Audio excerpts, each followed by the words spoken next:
the Joker, like, you just gotta run away. He describes his one previous time working with John. He describes John as a hell of a guy and a great hunter. And he knows all about not just John, but the boys, who continue to be isolated from other hunters to a devastating level. I feel like that's the thing season 2 might be bringing to me the most this time, is just like how much John isolated them.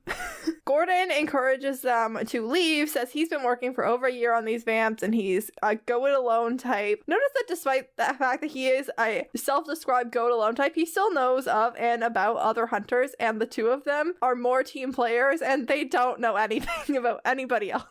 I feel like Gordon's the type of person to keep tabs on the competition. Yeah, and like Gordon was supposed to have a whole arc that they couldn't get Sterling K. Brown for. Oh, that really sucks. They could only get him for a couple of episodes this season. Damn. There was supposed to be a whole arc in a few episodes, this is a little spoilery. When Sam's possessed, he kills that hunter. His name's Steve something. There was supposed to be a whole arc where Gordon knows that it was Sam and he like rounds up some other hunters, and like there's a bunch of hunters like trying to hunt them down for that reason, as well as the other reasons that Gordon ends up not liking them. Whoops. But they couldn't get Sterling K. Brown for that many episodes, so they're like, okay, we're gonna keep this other storyline, but we're gonna get rid of that storyline. I think that would have been interesting. Yeah, he already has like a pretty cool arc, so to have fleshed that out would have been really interesting. Gordon mentions that he hears there's a chupacabra Tuesdays over, which made me realize that I don't know where Montana is. Not near chupacabra country, I can tell you that. Yeah, I figured that out quickly, because chupacabras are southwestern states things, and they're in the northern U.S., which means either Gordon's making a joke, which is possible, You can do that. or there's a chupacabra in either Oregon, Minnesota, or Utah and Colorado. Definitely just none of those would be places you would expect to find a chupacabra. I mean, unless it's well-traveled. Gordon drives off in his car, which is a red El Camino. It's a cool car. He has a weapons locker like between the front and back seats, which probably limits the ability to put monsters in the back seats of the car, which we know the Winchesters do sometimes. It does seem easier to get a weapon from inside the car. He's probably more concerned with killing and shredding things than putting them in the back seat for safekeeping. That is What true. gives you that idea? Why would you pick that? Gordon is really a kill on sight kind of guy. That is true. Sam and Dean are watching Gordon drive away, and they look so confused and offended to be blown off like this, which only gets worse over time. By like season 8 and 9, the Winchesters are like, how do you not know who we are? We're the main characters, okay? You're in our story. But next we're at an abandoned, it's not abandoned, I'm just probably like no workers there at night, mill. There's like a security guard, only he's a vampire. And Gordon is here to behead him. The saw gets turned on in the fight, and the vampire's like about to decapitate Gordon with it, but Sam and Dean show up and impale one of them, and then Dean like cuts his head off with the saw. Gets like covered in blood, but not so much that it's not like gross. It's like supposed to look sexy, which is a choice, I guess. Listen, blood can be very aesthetically pleasing. This is one of those times. Season like 2 and 3, Dean, I don't know, there's something about him and like his like facial structure. Yes. And just like the shading and stuff. Yeah, and like the like low levels of light that they're always filming in. It's very aesthetically pleasing. Looks very good with some blood just spattered artfully. It's like throwing paint on a Greek statue. And Gordon's like, oh, okay, I'm not dead. I guess I have to hang out with these mofos tonight. Like, I guess I'm buying the drinks. I love that Dean brutally murders this vampire, and then he has this expression on his face that's kind of inscrutable, I don't know, like empty almost, and then Sam looks, I think, a little disturbed at how brutal this was. Yeah. And Gordon's like, alright, we're drinking tonight. This is great, let's go. Like I mentioned before, like, they've done worse already, and they will continue to do worse soon after, so I don't know why Sam looked so horrified. Yeah, I don't know if it's like vampires are like one of those monsters that like really do look human and are kind of the easiest ones, especially after this episode, to like be like they could be good, like they could be. But they did just see him trying to saw off Gordon's head. Yeah. Sam has, I guess, issues with decapitation. Yeah, I mean, when we saw him, self-defense. I think that's maybe like one of the reasons why he seems so squeamish in the mortuary is like, you know, later on when this happens again, he's like, ooh, not my back. Yeah, he's just not really into decapitation. And you know what? That's okay, Sammy. It's not everyone's cup of tea. I wouldn't be into it either. Sam's not into the decapitation. He's also not into the drinking or the celebrating it later. Same. And like Gordon's trying to like talk with him and like joke with him, and he's like, don't call me Sammy. Dean's the only one who can do that. And I'm just not really feeling like drinking. And Dean's like, just take the keys and go home. I wonder if like they had wet wipes in the Impala or something for Dean to clean his face. I'm guessing that they do. And if they do, I want to see that. I feel like wet wipes would be too childish for his ego. It's probably like a wet rag or something. Ugh. I mean, it's Have to probably... get oil from baby on my face in order to feel like a real man. Gross. Yeah, probably. He specifically says, remind me to beat the buzzkill of you later, which I'm like, that's harsh. I really want to know what Dean means by that. That is one of those like dialogues that I'm like, why?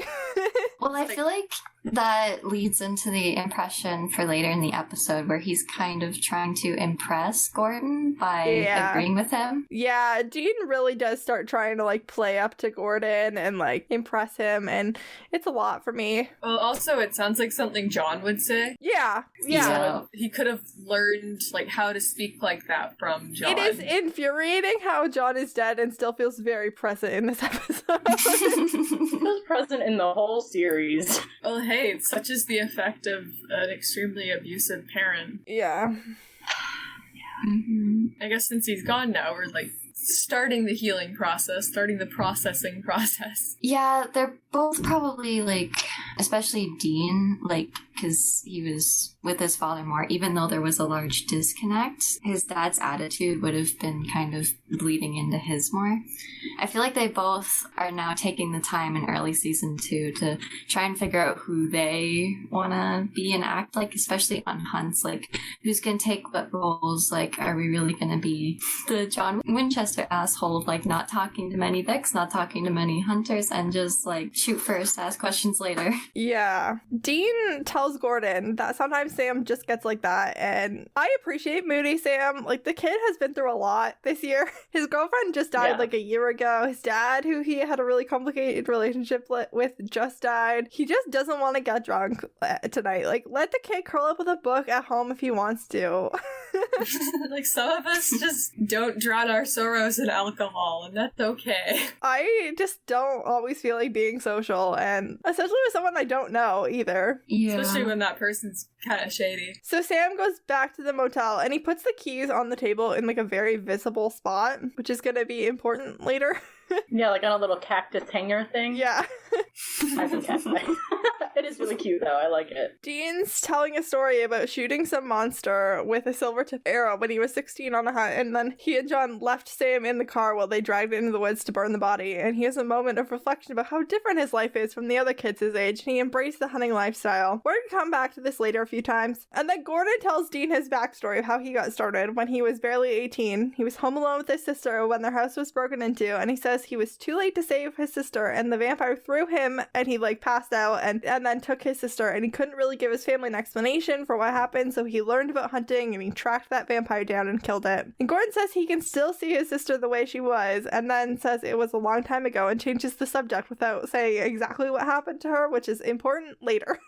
Anyway. That's another weird connection between Dean and Gordon, is that Gordon failed to protect his sister, and then he's like, try explaining that to your family, and basically got kicked out of his family, like, shunned. And kind of the same thing that would happen to Dean, like, when he failed to protect Sam. Yeah, exactly. I feel like that story right there is part of the reason why Dean gets in so deep with Gordon for half of this episode. Then Dean starts opening up about John. He's like, yeah, like my dad was one of those guys who's been beat down so many times and survived so many times that you just start thinking nothing can kill him, or else it would have by now, only something finally did. And Dean says he can't talk to Sam about it. that he's not handling it well, and he feels like there's a big dark hole inside him, which is also important later. You could try talking to Sam about it.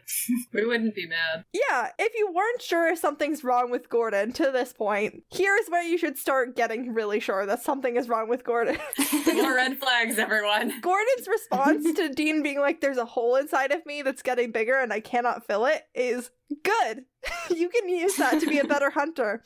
This is obviously what John was doing after Mary's death, and it's obviously what Gordon's chosen to do after his sister. And are John and Gordon the good or well-rounded individuals? Absolutely not. I also think that we need to take a minute and talk about why Dean cannot talk to Sam about this. Sam, who was one of the easiest people to talk to that we've met on this show so far. I know. Dean's like, I gotta keep my game face on. But it's not just Dean's grief that's eating at him. He could probably, with time, talk to Sam about that to an extent. The thing with Dean's grief is that it's really tied to this secret that John has provided Dean with. Dean has this big secret and he cannot tell Sam about it. And that certainty that John was so indestructible also gave John authority. Yeah. And now that John isn't indestructible, his authority is weakened, and Dean is left to grapple with the idea that if John knows so much and he's so good at this and what he says is so black and white all the time, then why isn't he here? If he's dead, then maybe the secret that he told me isn't real, but I can't talk it out with Sam without telling Sam the secret, so he just can't talk to Sam about anything that he's feeling at all because he can't risk it. Yeah, and even if the secret is real, but if John has, if John's authority isn't absolute, do I have to do what he told me to do? Yeah, and that's just another way that John telling Dean the secret has damaged them, because it's not just the pressure of what the actual secret is, but it's isolating Sam and Dean from each other as they're trying to grieve their father. Yeah. Gordon tells Dean it's not a crime to need your job, and I think the way that Gordon means that is it's not a crime to need to kill someone as long as that someone is something. The boys tend to need the job in more of it's not a crime to find self-worth in saving people when you feel like that's the only thing you have left to offer the world. I do feel like Dean needs his job to an extent, and I feel like sometimes the boys both do need their job to keep going sometimes because they have no self-worth, and so the only thing that they can do is just save other people. Gordon's saying it in more of it's not a crime to find joy in hurting things. Exactly. That's called being a sadist. Yeah. Yeah, it's so interesting too, just Gordon having that comparison to John, because I think part of it is Sterling K. Brown being a good actor, but this scene seems like we're this is terribly unhealthy. But Dean doesn't have the same tools and the same environment that we do, and I think Gordon presents this case in a very convincing way to Dean, in a way that Dean, who's grappling to understand things, is yeah, I sympathize with this, I agree with these statements. Yeah. Well, also, Dean has just lost a mentor figure that he depended on really heavily, and he doesn't really know how to grieve that person. He's very vulnerable right now in a lot of ways, and Gordon comes in, right at this moment, and he has advice and experience, and he knew his dad, and things like that. And not only did he know John, but he's kind of reflecting kind of attitude John would have had towards all of this, and how Dean is feeling, and how he should channel it, and whatnot. That when, I feel like if you're looking for a mentor, you're gonna look for someone who you already, agree with, and Gordon is absolutely that person. Yeah, it feels familiar. The way that Gordon is talking about this stuff is exactly how I feel like John would have, and it is that connection that Dean is missing, and Dean just doesn't know how to grieve. He never grieved his mother because he was taking care of Sam. I was gonna say it's really a perfect storm. Yeah. The next place that we are is at Harvell's because Sam is calling Ellen, and she's so happy to hear from him. And I think Ellen is the biggest litmus test of all the red flags that we've had on Gordon. I think Ellen is the biggest one. She's like, oh, Gordon, he's really great at hunting. Oh, wait, he's there? Get in the car. Get in the car and leave town right now. There's a reason. It's not really explained in the show at all, but there is very much a reason why Ellen is having this reaction to Gordon, because it is time to head to the Supernatural Wiki page, because once again, fandom.com keeps this podcast running. There is 5 sentences on Joe Harvell's wiki page about Gordon. I'm just gonna read them all. Joe met Gordon Walker when she was 12 years old. They became friends, though she had a crush on him. When she was 16, he manipulated her into accompanying him on a hunt and unwittingly acting as bait for a rawhead. She became frightened and fled, running right into her her mother, who had figured out what they were doing and tracked them down. Furious, Ellen forbade them from meeting again, but her daughter secretly kept in contact with him online. Ew. Whoa. I did not know that. Gordon Walker manipulated a 16-year-old into being bait. And I feel like this explains so much. Like, in, like, 3 episodes, we have a Ellen and Joe heavy episode where Joe ends up as bait. And I feel like Ellen's reaction does feel like she's a mom, she's concerned about her child, but, like, a little bit much. And then you're like, oh, no, there's a lot happening under the surface. And this is just one more thing. But, yeah, that's why Ellen is like, no, go. Go far away. Yeah. Creepy. Sam is really confused by Ellen's very abrupt change of heart about Gordon, and she says Gordon's good